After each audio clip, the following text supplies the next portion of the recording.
Hello, welcome back to Shakesyear. I should have waited another 4 seconds before I started the video. Anyway, we're still working on Henry VI Part 3. And today we get to hear from King Henry VI because we're sort of going back and forth at this point. Edward had dethroned Henry, and Henry went off to live in Scotland because he wasn't really the king anymore. And then Henry got captured by Warwick and Clarence and Somerset. But then Richard freed Edward from his captivity where he was still allowed to hunt every day, so they went and picked him up while he was hunting. They were like, haha, come right this way and you'll be free now. So he did. So now we are back in London, I think. Anyway, we're back with King Henry, I believe in London, and they have freed him as well. So now both kings are free, and Edward is ready to mount a new attack to try to win the throne, and King Henry's side is ready to defend it, all that sort of thing. So we start out with Act 4, Scene 6.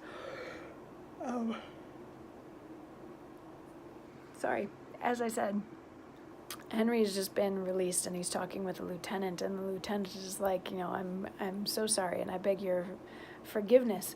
And Henry says, for what, lieutenant? For well using me? Nay, be thou sure, I'll well requite thy kindness, for that it made my imprisonment a pleasure.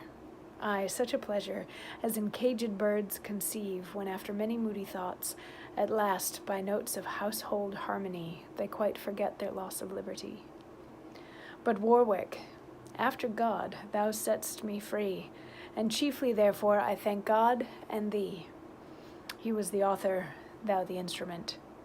Therefore that I may conquer fortune's spite by living low where fortune cannot hurt me, and that the people of this blessed land may not be punished with my thwarting stars. Warwick, although my head still wear the crown, I here resign my government to thee, for thou art fortunate in all thy deeds. So he tells the lieutenant that actually being prisoner wasn't all that bad, and then he names Warwick protector of the kingdom because he doesn't really want to rule anymore. He didn't really like it in the first place, so now that he's back to it, he wants some other people to actually be running the show.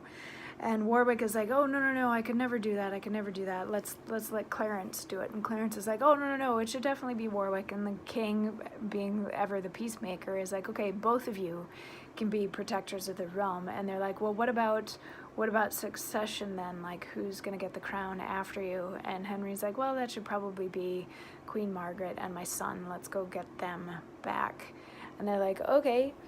And then they see another Edward, who's the Duke of somewhere that starts with an R.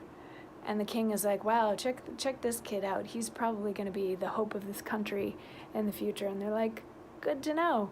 And they go to get the queen and Prince Edward, who is to marry Warwick's daughter, back, so they can all be reunited and fight the war as is appropriate. So yeah, we're getting towards the end of Act 4, which means we're getting close to Act 5, so they're gonna have to wrap all this stuff up pretty soon and figure out who gets to be king and who likely gets beheaded, because what do you do with the guy that can't be king?